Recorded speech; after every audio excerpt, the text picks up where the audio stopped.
সংস্কার হয়েছে নাহিদের পেটের, বিশাল বড় একটা পেট হয়েছে। সংস্কার হয়েছে হাসনাদের ঘাড়ের মাংস বেড়েছে, শরীরের মাংস বেড়েছে, কালা পাটা আরো তেল চিকচিকে কালো হয়ে গেছে। সংস্কার হয়েছে সার্জিসের ভাঙ্গা চাপাটা ফুলে গেছে। আমাদের ঢাকা ইউনিভার্সিটির বারান্দায় ঘুমাতো, 700 টাকার মোবাইল চালাতো, তার পায়ের স্যান্ডেল ছিঁড়া ছিল। অথচ 5ই আগস্টের পরে এই সার্জিস হয়ে গেছে কোন জমিদারের নাতি। দেখেন বর্তমানে আমাদের দেশের অবস্থা খুব নাজুক অবস্থায় আছে। আমাদের তো একদিকে রিজার্ভ নাই, তার উপরে আমাদের দেশে বেকারত্ব বাড়ছে, দুর্নীতি বাড়ছে, সারা বাংলাদেশে কোথাও কোনো নিরাপত্তা নাই। 5ই আগস্টের পরে বাংলাদেশের যে অবস্থা হয়েছে, বিশেষ করে 17 বছর এক স্বৈরাচার শাসন করেছে, ঠিক আছে, আমরা অত্যাচার, আমাদের উপর অত্যাচার করেছে এবং সে তার অনেক স্বৈরাচারী মতামত আমাদের জনগণের উপর চাপিয়ে দিয়েছে। তারপরেও শান্তিতে নোবেল বিজয়ী ইউনূস সাহেব 18 মাসে যা করেছে তা 17 বছরকেও ছাড়িয়ে গেছে। উনি মবের জন্ম দিয়েছে, কতগুলা মবের জন্ম দিয়েছে, চাঁদাবাজি, সন্ত্রাসী, রাহাজানি, খুন খারাপি, নারীর কোনো নিরাপত্তা নেই, মায়ের বোনের ওড়না ধরে টানাটানি, কি বলবো। এবং এই যে অনিরাপদ একটা বাংলাদেশ ইউনূস সাহেব আমাদেরকে দিয়ে গেছে, এবং সেই ধারাবাহিকতা কিন্তু এখনো অব্যাহত আছে। আমাদের দেশে কোথাও কোনো নিরাপত্তা নেই, রাস্তাঘাটে মানুষ মানুষকে, হ্যাঁ নারীদেরকে দেখেন 5ই আগস্টের পরে এত বেশি বোরকা আমরা দেখছি যে একদম পুরা নেকআপ পরা, হ্যাঁ হাত মোজা পা মোজা, এগুলা কিন্তু আগে ছিল না। কিন্তু আপনি যদি পবিত্র কোরআনে দেখেন তাহলে কোথাও কিন্তু নাই নারীদের এত হাত মোজা পা মোজা। এবং তৌহিদি জঙ্গিরা যেমন উৎপাত করছে, মাজারে তারা ভাঙচুর করছে, দান বাক্স নিয়ে করছে, এগুলো কিন্তু ছিল না। তার মানে দেশের বর্তমান পরিস্থিতি খুবই নাজুক। বিদ্যুতের দাম বাড়ছে কিন্তু লোডশেডিং, জনগণের হাহাকার বাড়ছে, প্রত্যেকটা জিনিসের অনেক দাম, কিন্তু সংসদে আপনার আমার কোনো কথা হয় না।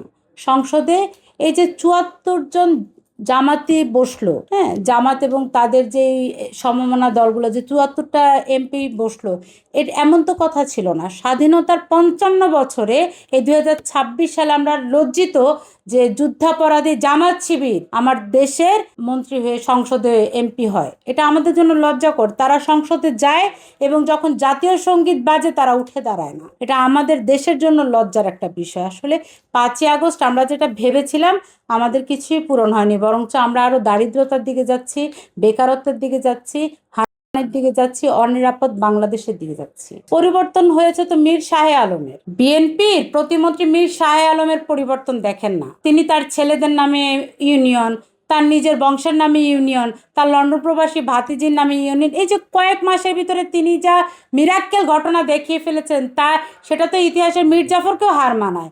তাহলে যদি এমন হয়, এক নেতা দিয়ে তো বোঝা যায় যে বাকিদের অবস্থা কি, তাই না? তাহলে এরকম হলে তাহলে আর পার্থক্য কি স্বৈরাচারের সাথে এদের পার্থক্য কি?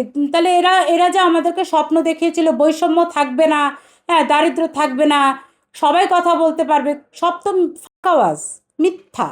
তাহলে তো আর লাভ হলো না। ওই স্বৈরাচার আর এদের মধ্যে পার্থক্য কি? আমি খালি মাথা পার্থক্য দেখি, সবই তো একই, তাই না? তাহলে আর পার্থক্য কি দেখলেন আপনারা? 5ই আগস্টের কথা ছিল কোটা না কোটা না। এই যে 36 জুলাই যে এরা বলেছিল যে কোটা না কোটা না, কোটা থাকবে না, বৈষম্য থাকবে না, কিন্তু আমরা কি দেখলাম? কোটায় এক একজন উপদেষ্টা হলো, আমরা কি দেখলাম? কোটায় এক একজন মন্ত্রী হলো, এমপি হলো, কি দেখলাম? কিন্তু সংস্কারের কথা বলেছিল ওরা, সংস্কার হয়নি জনগণের, আপনার আমাদের কোনো সংস্কার হয়নি। যে মানুষটা রাস্তায় ঘুমাতো সে এখনো রাস্তায় ঘুমায়। সংস্কার হয়েছে নাহিদের পেটের, বিশাল বড় একটা পেট হয়েছে। সংস্কার হয়েছে হাসনাদের ঘাড়ের মাংস বেড়েছে, শরীরের মাংস বেড়েছে, কালা পাটা আরো তেল চিকচিকে কালো হয়ে গেছে। সংস্কার হয়েছে সার্জিসের ভাঙ্গা চাপাটা ফুলে গেছে। এই সার্জিস আমাদের ঢাকা ইউনিভার্সিটির বারান্দায় ঘুমাতো, 700 টাকার মোবাইল চালাতো, তার পায়ের স্যান্ডেল ছিঁড়া ছিল। অথচ 5ই আগস্টের পরে এই সার্জিস হয়ে গেছে কোন জমিদারের নাতি। সংস্কার হয়েছে হান্নান মাসুদের ঘরের। 5ই আগস্টের আগে, তার নিজের কথা, 5ই আগস্টের আগে তাদের এলাকার সবচেয়ে ভাঙা ঘরটা তার ছিল, 5ই আগস্টের পরে এলাকার সবচেয়ে বড় বাড়িটা তার হয়েছে। সংস্কার হয়েছে এই সমস্ত নেতাদের, যারা জুলাই জুলাই জুলাই বলে বলে সারাদিন চিল্লেছে। 36 দিন তারা চিল্লিয়েছে, বলেছে যে বৈষম্য থাকবে না, সংস্কার হবে। সংস্কার এদের ছাড়া জনগণের কোনো সংস্কার হবে না।